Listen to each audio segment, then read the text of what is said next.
Most people are familiar with ADHD, attention deficit hyperactivity disorder, but there are a lot of misconceptions that get in the way of getting accurate diagnosis and treatment. For example, ADHD was thought to be a disorder only of boys, not of girls.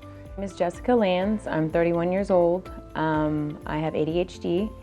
And that's because boys are more hyperactive as children than girls are. Girls tend to just sit and daydream, whereas little boys were getting in trouble all the time. So we thought ADHD in kids is a disorder of boys, and it's primarily a disorder of hyperactivity. They can't sit still, they gotta keep moving, they get in trouble all the time. What we now know is boys and girls are equal in childhood, or just about equal in numbers, and in addition to the hyperactivity, the real problem with ADHD is problems with concentration and focus. ADHD mainly affects my ability to focus for long periods of time. You have a hard time concentrating, focusing, staying still. You feel like you're constantly driven by a motor. Especially when it comes to subjects that I necessarily don't have a whole lot of interest, or I guess restless, forgetful.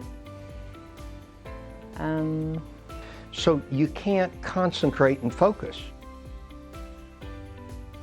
The other problem is we used to believe that when a kid got to adolescence, the ADHD went away. They kind of outgrew it.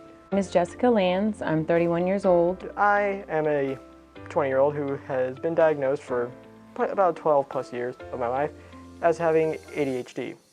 And so adults didn't suffer from this disorder. What we now know is that's not true.